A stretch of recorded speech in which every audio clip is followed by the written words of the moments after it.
Hello again, this is me, AZC2. Today I'm going to speak about the claim that Chelsea owner, Chelsea Football Club, the Russian owner Roman Abramovich was apparently poisoned while acting as a mediator between the governments of Russia and Ukraine. As you all know, Russia and Ukraine are engaged in war at the moment. The Russians are basically trying to take over Ukraine, and the Ukrainian government led by Volodymyr Zelensky has promised fierce resistance. Vladimir Putin has had an eye on Ukraine for the last 8 years. In fact, he has been sponsoring terrorists in the Donetsk region who want to secede from Kiev. In fact, my cousin's wife's cousin was one of the original casualties of the Russo-Ukrainian conflict back in the early days.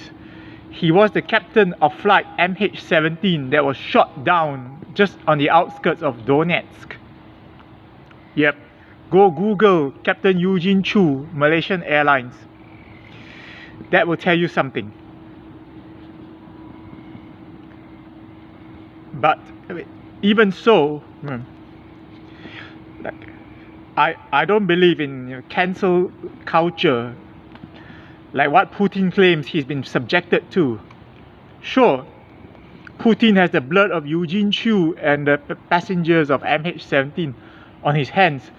But am I going around cancelling him like most of the people in the European Union are hell-bent on doing? No. I mean, what's the point anyway?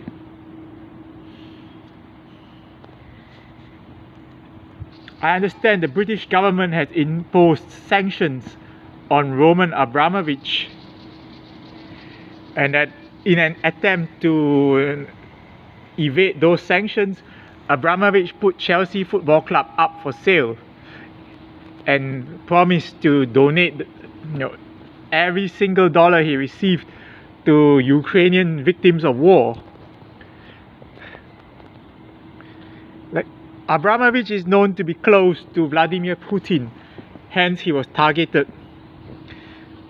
He's not the only one. There's also Alisher Usmanov, who is a close associate of Everton's Farhad Moshiri.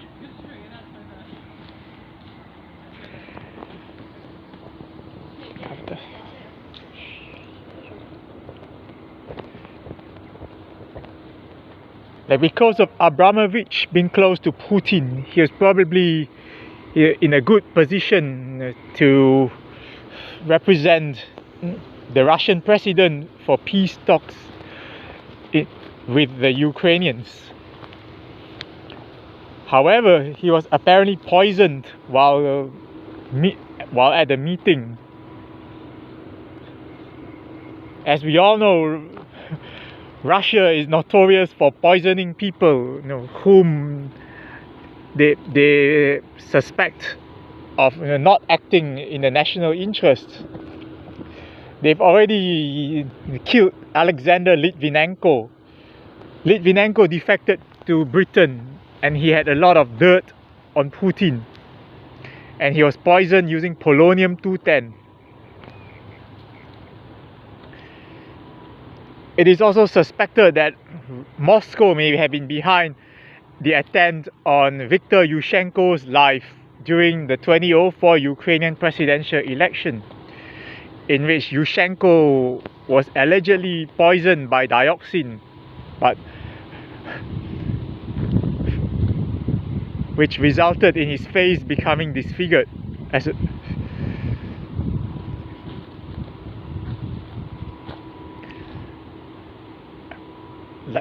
There were also other poisoning victims of the Russian Secret Service, including Alexei Navalny and his daughter.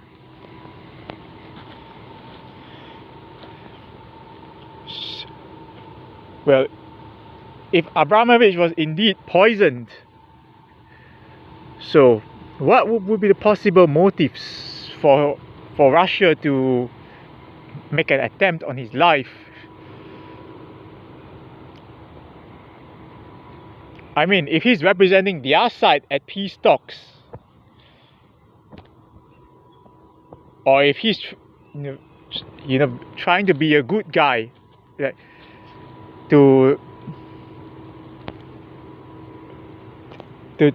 try and stop the further loss of innocent life, there's no legitimate reason to get rid of him,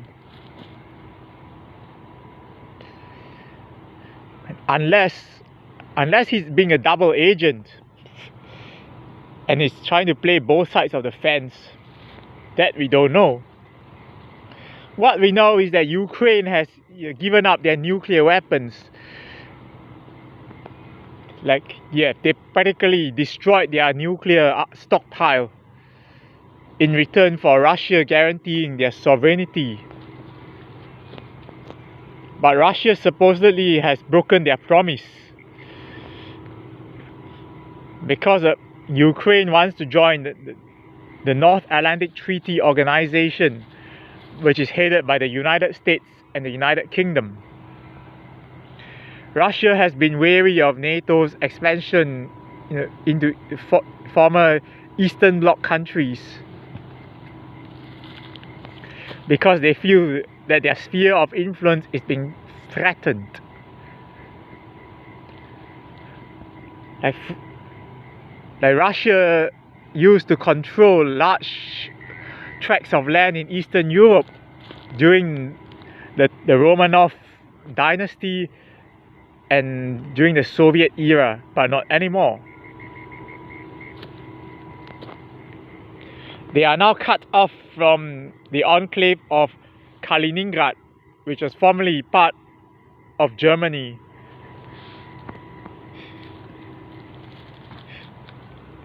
Like, Kaliningrad is where the Baltic Fleet of the Russian Navy is headquartered. But to get to Kaliningrad, you must go through Lithuania. Lithuania was one of the first countries to declare independence when the Soviet Union broke up, and is now a proud member of the European Union as well as NATO. The European Union members have imposed a lot of sanctions on Russia. But from what I see, it's mainly virtue signaling at work. These countries are only half-hearted by sanctioning Russia because they are heavily dependent on Russia for their gas supply. If they refuse to buy any more gas from Russia, their energy needs will go unfulfilled. So their sanctions against Russia seem mainly for window dressing and not much else.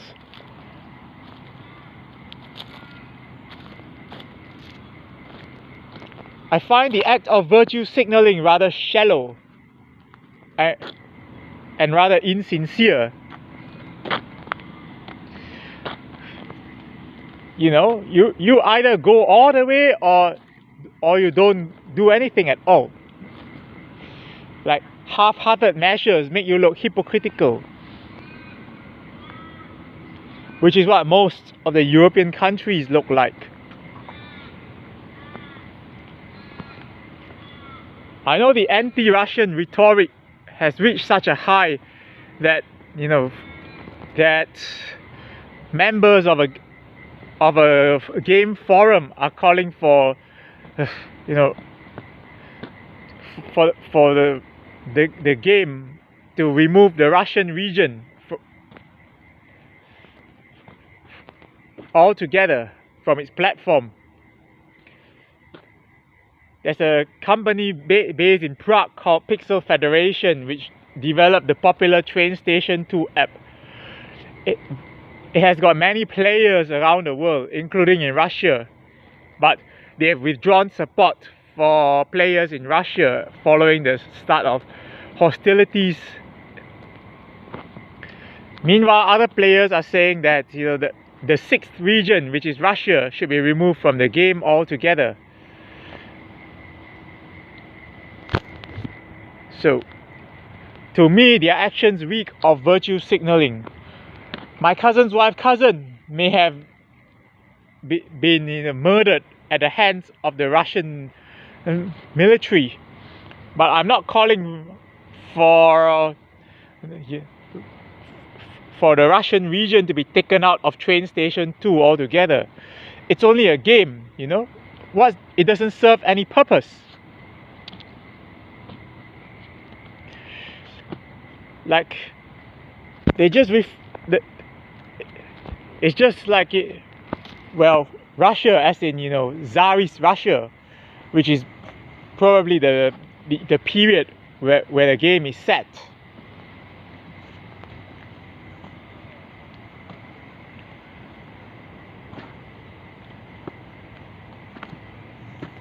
Like,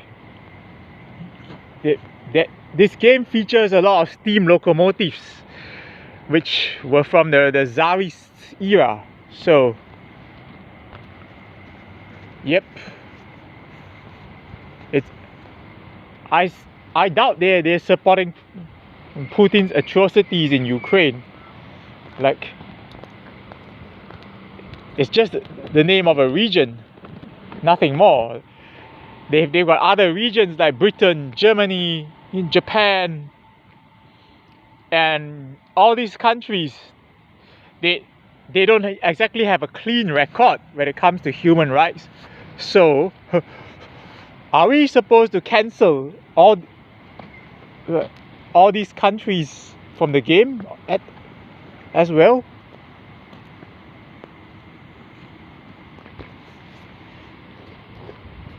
Yes, all we can do is to pray for peace in Ukraine. And if Roman Abramovich was actually, you know, acting out of the goodness of his heart to bring about peace between Moscow and Kiev, and he nearly lost his life in the process, as a gesture of goodwill, the British government should remove all sanctions imposed on Chelsea Football Club.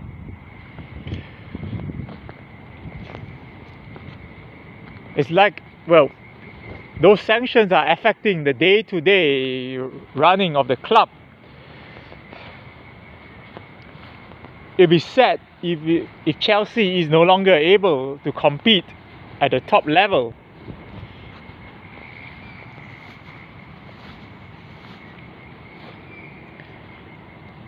But anyway, I mean, the Premier League has many clubs which are owned by wealthy businessmen from countries with dodgy human rights records, like the Arab countries, Saudi Arabia, United Arab Emirates.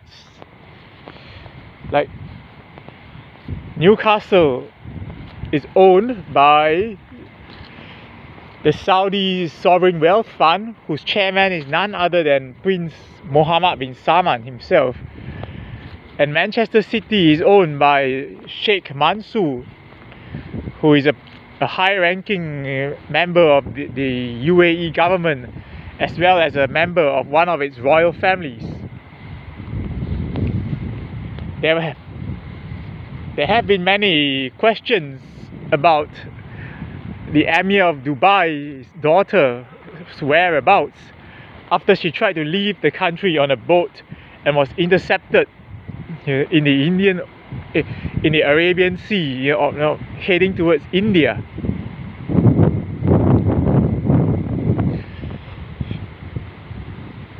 Yet the Premier League turned a blind eye to all this and allowed the wealthy Arabs to pass the owners and directors test.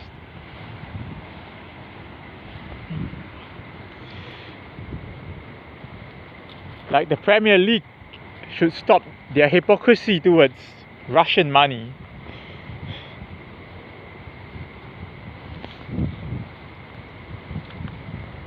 And should drop all sanctions against Chelsea Football Club.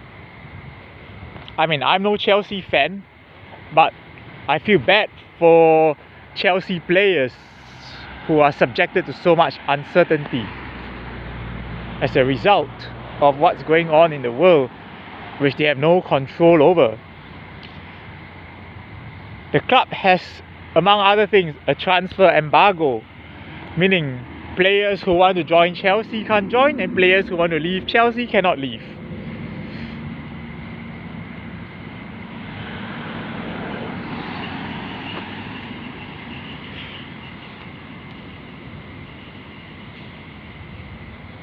On that note,